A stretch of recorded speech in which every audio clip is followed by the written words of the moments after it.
या hi everybody.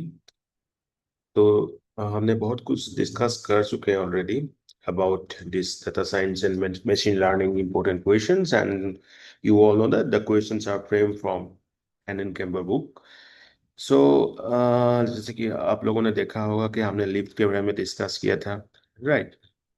Then we have discuss about ROC versus PR curve, right?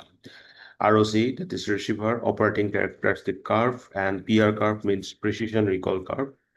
ROC curve का ये मतलब था कि it shows the performance of a classification model at different threshold levels by comparing true positive rate and false positive rate. और formula था TPR is equal to true positive divided by true positive plus false negative, and FPR means false positive divided by false positive plus true negative. And y-axis में TPR, that is how many positive correctly identified, and x-axis में FPR, how many negatives incorrectly classified as positive, right? तो ये formula important था। TPR, TP divided by TP plus FN, FPR, FP divided by FP plus FN। Then similarly हमने PR curve discuss किया था। PR that is precision recall curve. PR precision हमें पता है, precision means what, correct positive predictions and that sorry, हाँ भाई, इसका formula था true positive divided by true positive plus false positive. सब पॉजिटिव्स को ले रहा है, ठीक है? ऑल पॉजिटिव मतलब true positive out of all the positive, that positive may be including false positive also, but recall matlab actual positive, true positive out of actual positive, that is true positive divided by true positive plus fm। okay, एक बार ध्यान से ये formula में confuse मत होना, बहुत पूछते हैं ये एग्जाम में। प्रिसिशन मतलब टू टेल नंबर ऑफ और ratio of the positive, true positive out of all positive, that is true positive plus false positive also है, but recall means the ratio of true positive out of actual positive, that is true positive plus false negative. क्योंकि false negative का मतलब क्या होता है आपका? True मतलब positive ही होता है, राइट? तो इसका रेफरेंस हमने देख लिया था। आरओसी बोथ क्लासेस को फोकस करते हैं, पीआर सिर्फ positive class. Balance data set के लिए आरओसी ठीक था, इम्बैलेंस के लिए पीआर, ठीक है? ये सब हमने डिस्कस किया। उसके बाद एसवीएम के बारे में डिस्कस किया था। देन नेबेस का फॉर्मूला याद होगा, ठीक है? P C with respect to X, and that is P X with respect to C. इसका हमें ऐसे बोलना सही है, probability of C when the event x already occurred, right, is equal to pxc into pc divided by px। ये सब हमने कर लिया था। Then we have discuss about confusion matrix. Confusion matrix हमने कैसे डिफाइन किया था? Is a table used to evaluate the performance of a classification model and it shows how many predictions are correct and incorrect. और इसका formula था, मतलब structure था, predicted positive, predicted positive, predicted negative, and actual positive, actual negative, ठीक है? तो actual positive, predicted positive, तो true positive. Actual positive but predicted negative मतलब क्या होगा? फॉल्स नेगेटिव, ठीक है? क्योंकि उसने नेगेटिव प्रेडिक्ट किया बट एक्चुअली वो पॉजिटिव है, तो वो क्या होगा? फॉल्स नेगेटिव होगा। Similarly actual negative but predicted positive, तो फॉल्स पॉजिटिव, ठीक है? Then predicted negative and actual negative, that is true negative. ये स्ट्रक्चर था आपका। ये बहुत मतलब very much important for your any exam. Okay, मैं इसको अलग से कलर कर देता हूँ, just a minute.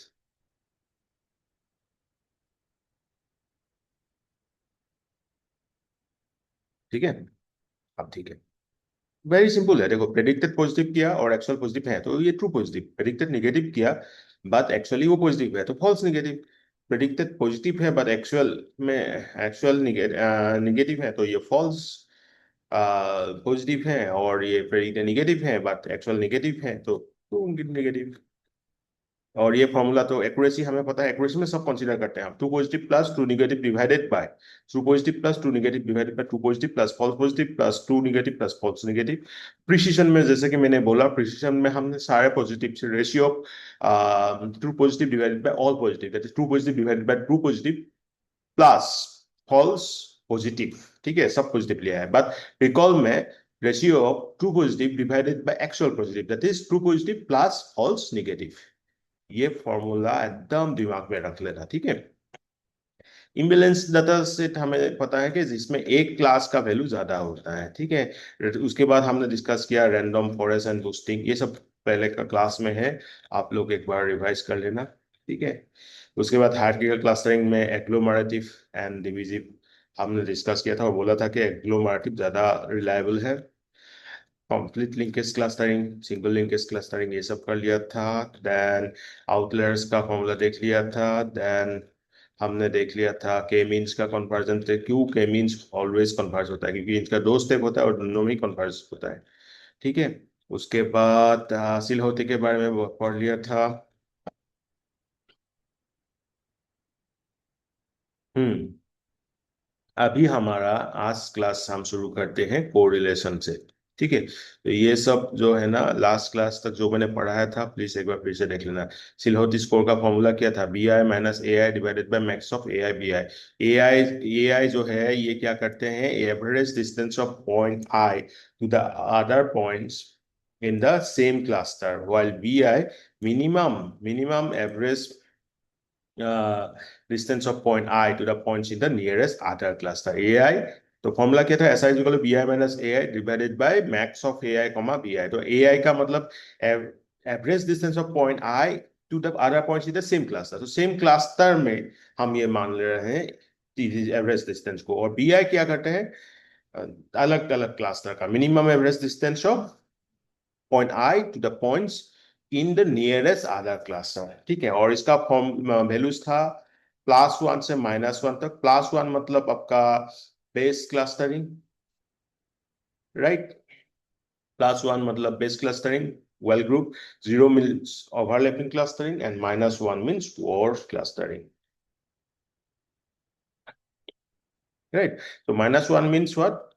The point is misclassified actually. A Silhouette score of -1 means the point is completely misclassified. Hmm. तो ये देख लिया हमने। Let's come to the today's discussion, just a minute. Correlation heat map. So एक correlation heat map, ये a correlation heat map is a graphical tool used to or used in data analysis and machine learning to show the relationship between multiple variables in a data set। तो ये जो है ये एक graphical tool है, right. और इससे हम क्या करते हैं, मल्टीपल वेरिएबल्स के बीच जो रिलेशनशिप है ये दिखाते हैं। मैं आपको इमेज दिखा देता हूँ, समझ में आ जाएगा। ये एक कोरिलेशन हिट मैप है। Just minute.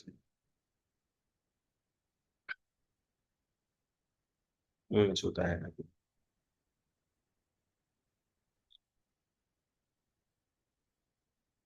This one is 5,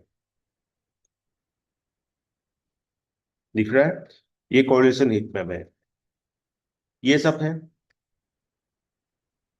multiple values, multiple मतलब आपका वेरिएबल्स। और यहाँ पे है क्योंकि ये सब एट्रीब्यूट्स और एट्रीब्यूट। तो इन लोगों के बीच क्या है, जैसे कि sale price and overall quality, इनके बीच इस कलर का दिख रहा है, external quality and overall quality. तो ये जो दिख रहा है ना, ये क्रॉस सेक्शन जिसका हो रहा है इन दोनों के बीच, जैसे कि external quality and total square feet, इसके बीच कितना डार्क कलर, ये डार्क ज्यादा आपको क्या समझाते हैं, dark actually represent strong correlation. Either वो पॉजिटिव भी हो सकता है, निगेटिव भी हो सकता है। Dark represent strong correlation, while like light means light mean weak कॉर्नो कोरिलेशंस, ठीक है। तो ये जो आपका आपने देखा, जैसे और एक दिखा देता हूँ। इसमें आपको दिखाई दे रहा है, just minute. Ozone radiation temperature wind, ozone radiation temperature wind, var 1 var 2। तो इन ये जो लाइट से आपका स्ट्रॉन्ग में जा रहा है, स्ट्रॉन्ग में आइडर निगेटिव हम दिखा रहा है, राइट। और यहाँ पे पॉजिटिव दिखा रहा है, ये आपके ऊपर डिपेंड करेगा। जैसे कि यहाँ पे हमने दिखा दिया कि ये इस कलर से इस कलर तक जा रहा है, ये 1.0 से 0.5। यहाँ पे this colour represents high correlation, right. So correlation heat map एक बहुत इंपॉर्टेंट टूल है जिससे हम ये पता लगाते हैं कि रिलेशनशिप क्या है मल्टीपल वेरिएबल्स के बीच। और लाइट कलर मतलब वीक और नो कोरिलेशन, लाइट कलर मतलब वीक और no correlation, while dark color dark color means strong correlation, dark color means strong correlation, ठीक है। When dark blocks appear in a heat map, it often indicates multicollinearity. When dark blocks, जब dark block आते हैं तो आप उसको मान सकते हो multicollinearity. Now, what is correlation? Correlations measure the strength and direction of relationship between two variables. Right? Simply बोल सकते हो कि रिलेशनशिप दिखाता है ये। अब आते हैं हम एक formula, Pearson correlation coefficient formula. R is equal to covariance of x comma y divided by sigma x into sigma y. This R is the correlation coefficients, covariance of xy. The sigma x means standard deviation of x, standard deviation of y, sigma y. ठीक है, formula is covariance of xy divided by sigma x into sigma y. आप इसको interpret कैसे करेंगे? हम interpretation of the correlation coefficients. R is equal to +1 means perfect positive relationship, perfect positive relationship. As one variable increases, that means the other variable also increases. तो positive relation का मतलब ये होता है एक बढ़ने से दूसरा भी बढ़ेगा, एक, ठीक है, ये होता है positive. Then R is equal to -1 means perfect negative relationship. R is equal to -1 का मतलब होता है आपका परफेक्ट नेगेटिव रिलेशन। इसका मतलब क्या होता है? As one variable increases, the other decreases. And R is equal to 0 means no relationship, कोई असर नहीं होगा, एक बढ़ने से दूसरे के ऊपर कोई इफेक्ट नहीं होगा। Changes in one variable do not predict changes in the other. So ranges -1 to +1 के अंदर है इसका, ठीक है। So +1 values closer to +1 indicate stronger positive correlation, values closer to -1 indicate stronger negative correlation, values close to 0 indicate weaker or non-linear correlation. ये था correlation. Correlation heat map का हमने Pearson coefficient का value देख लिया। Pearson coefficient equals to sigma covariance of xy divided by sigma x into sigma y. Sigma represents the standard deviation. Now what is correlation heat map? ये तो समझ में आ गया। फिर भी correlation heat map is a table-like visual representation. Each cell shows the correlation between two variables. Color represents the strength of correlation. Diagonal always show one. That is, a variable is perfectly correlated with itself. Now, what a dark block? Dark block means high correlation. Okay. Dark blocks show that two variables move strongly together.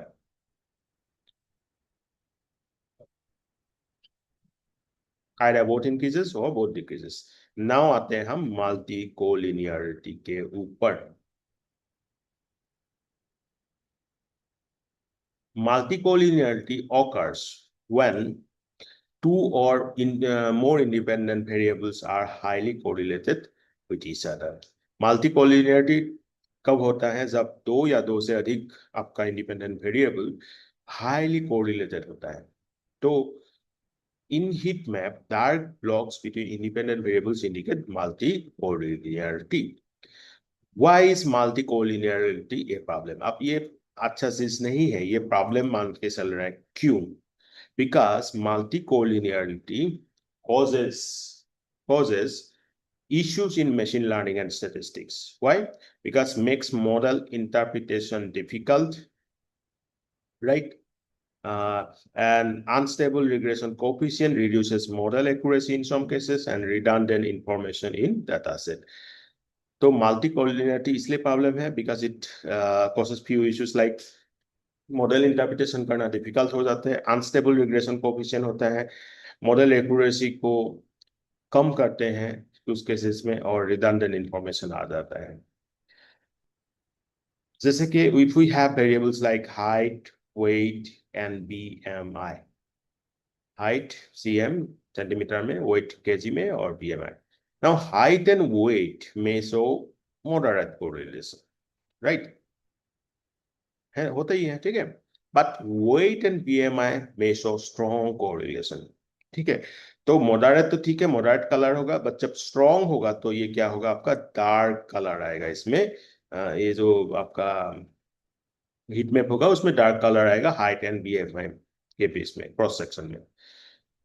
Now ये this indicates multi collinearity between features, ठीक है। Now, how heat map helps in analysis? A correlation heat map helps to identify strongly related variables, right? Detect multicollinearity, removes redundant features before model building, and improve machine learning performance. या जो यहाँ पे जो हमने लिखा remove redundant feature, इसका मतलब है देखो, अगर बहुत जरा कोरिलेशन दिखा रहा है तो के बीच, मतलब दोनों ना एक ही जैसा परफॉर्म कर रहा है, तो दोनों में से एक हम रख सकते हैं, अदरवाइज वो तो एक रिडंडेंट हो गया, राइट। तो हमें हिट में ये सब में हेल्प करते हैं, हम स्ट्रॉन्गली रिलेटेड वेरिएबल्स को देखते हैं, मल्टी कोलिनियरिटी को देखते हैं, रिडंडेंट फीचर को रिमूव कर सकते हैं, और मशीन लर्निंग परफॉर्मेंस बढ़ा सकते हैं। की पॉइंट्स जो to remember are like correlation measures linear relationship between variables. Heat map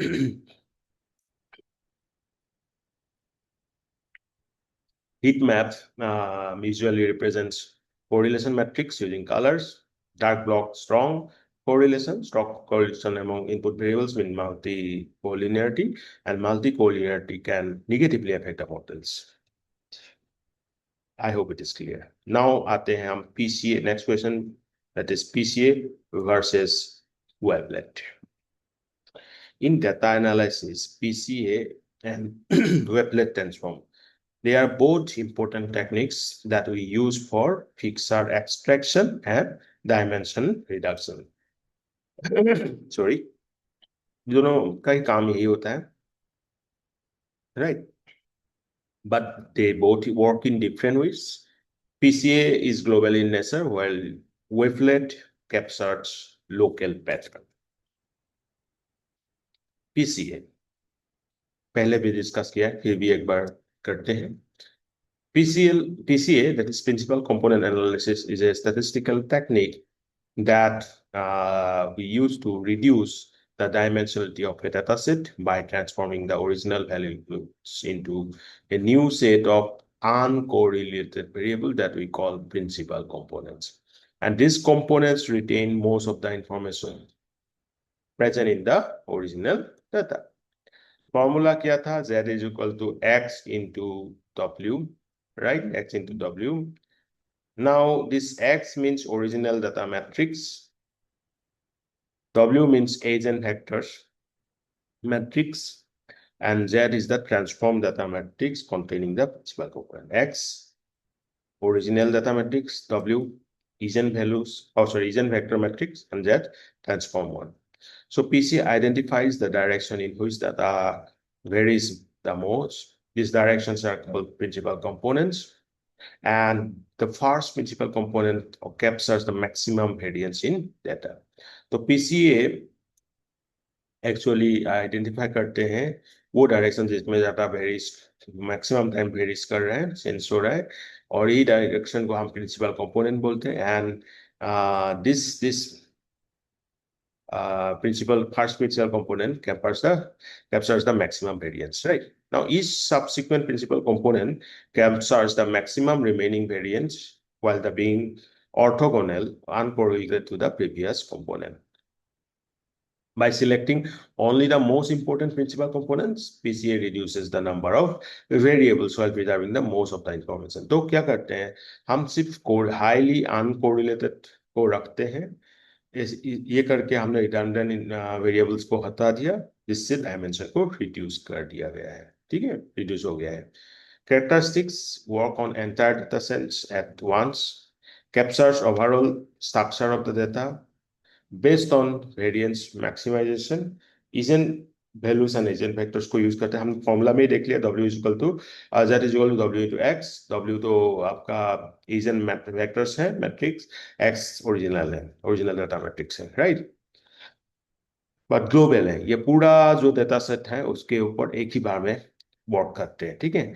and we use for dimensionality reduction limitation, it cannot capture local और टाइम स्पेसिफिक चेंजेस, ये very sensitive है noise और outlier के लिए। Wavelet transformation. Wavelet transformation is a mathematical technique used to analyze the data at different scales and position, capturing both frequency and location information simultaneously. जैसा मैंने कहा, यहाँ पे लोकल इंफॉर्मेशन को कैप्चर कर सकते हैं। Wavelet transforms, decomposes a single signal into low frequency components. Approximation represent the overall trend of the signal, and high frequency components, that is details, represent rapid changes, edges or fine details of the signal. Formula है W A comma B is equal to integration of xt dot chi t minus b by a dt. WAB, wavelet coefficients at scale A and B, A at position B, xt input signal, chi means wavelet function, and A scalar scale parameters, and this controls frequency or resolution. B shift parameter controls location in time or space, and D is the time variable. Now, small values of A means capture high frequency details, large value of B capture low frequency time. B determines whether the wavelet is positioned along the signal.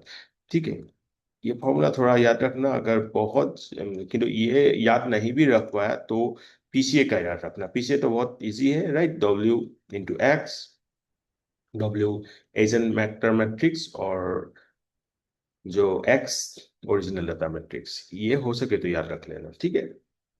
But ये ए और B, एक small A के कारण high frequency and large A के कारण low frequency trends को capture कर पाते हैं।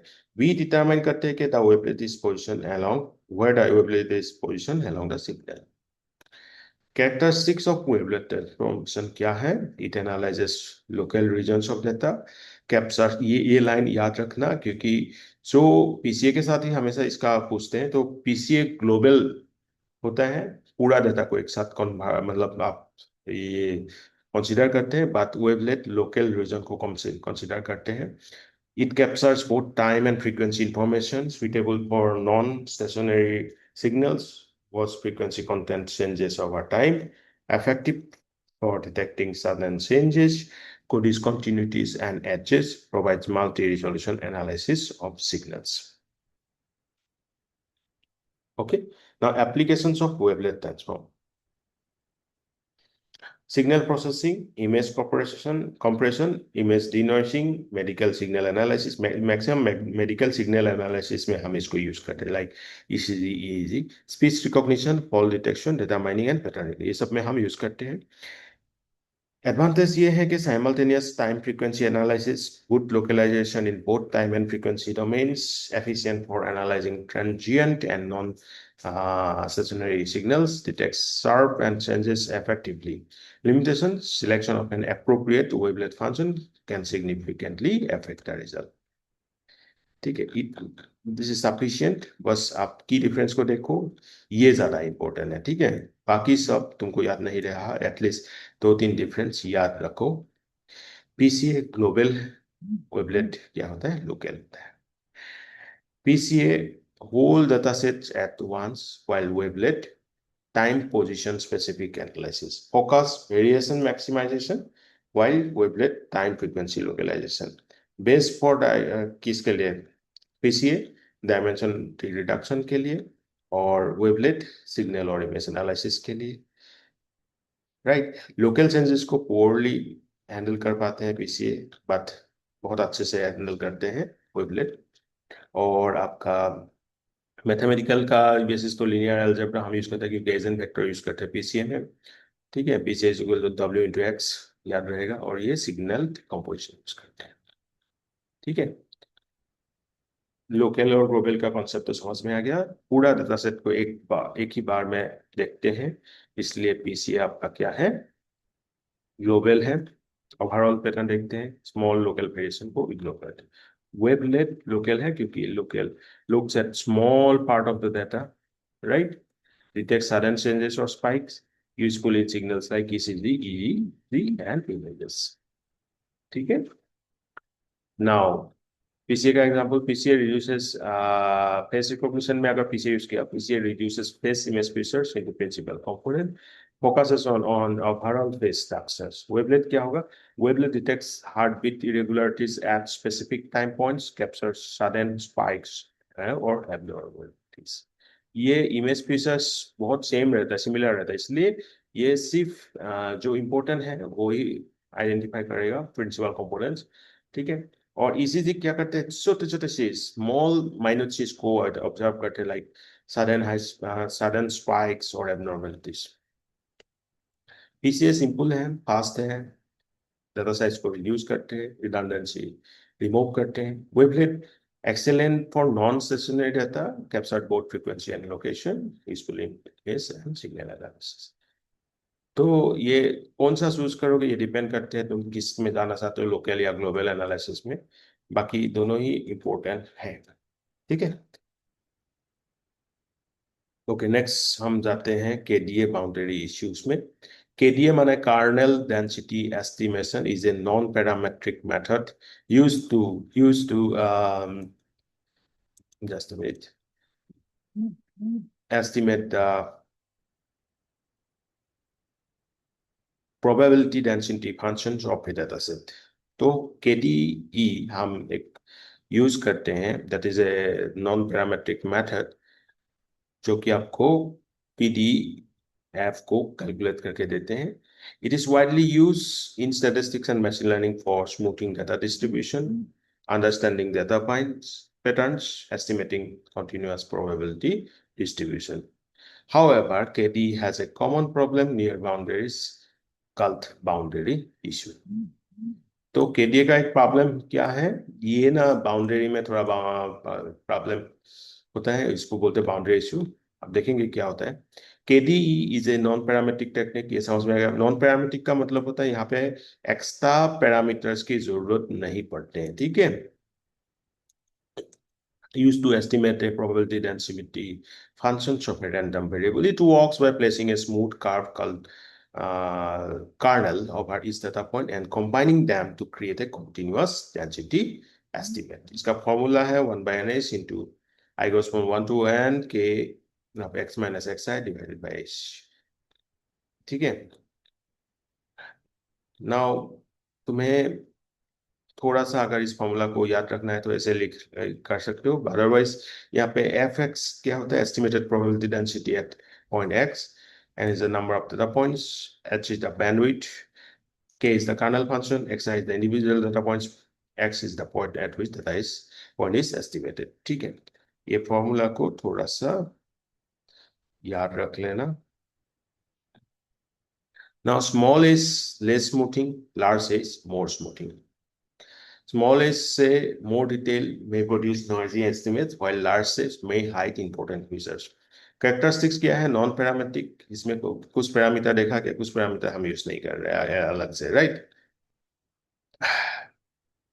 It produces a smoothie density curve useful for visualization data distribution, can identify multiple peaks in the data and more flexible than histogram.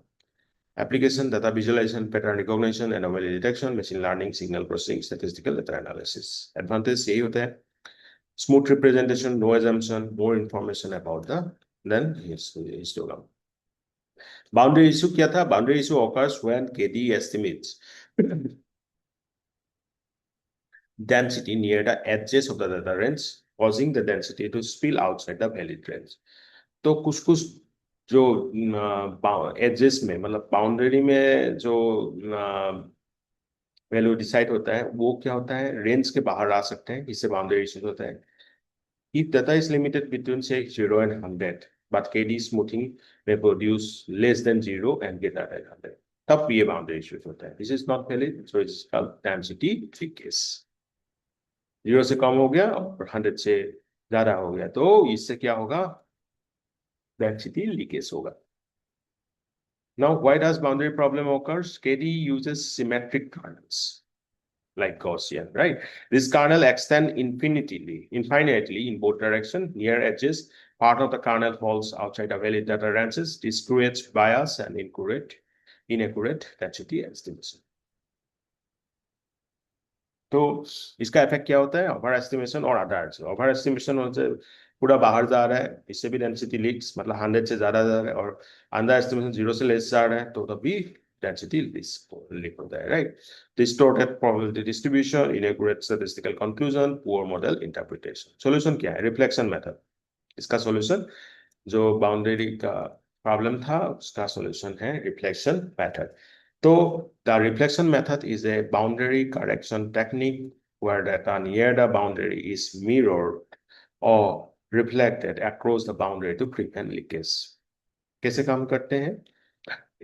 The boundary at 0, for data point x near 0, we create a reflection point। Similarly क्या होता है, ये इससे आपका जो negative जो बाहर जा रहा है उसको हम ऐड कर सकते हैं। So add mirror points outside boundary. This mirror points balance the kernel weight, prevents density from leaking outside the valid range, ensure smooth and accurate estimation near edges. ये भी नहीं भी बोल पाओ तो बस ये एक चीज याद रख लेना, रिफ्लेक्शन मेथड हम यूज करते हैं जो बाउंड्री इशू था केडी का, उसको सॉल्व करने के लिए, जिसमें हम कुछ मिरर पॉइंट्स, ठीक है, जो भी पॉइंट्स नियर द बाउंड्री उसको मिरर करते हैं, रिफ्लेक्टेड करते हैं across the boundary to prevent the leakage.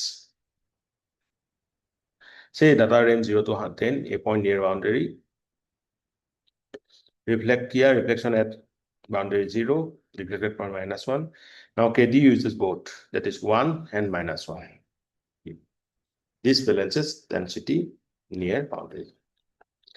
So it reduces boundary bias, preserves shape of distribution, improve accuracy near edges, and simple and effective method.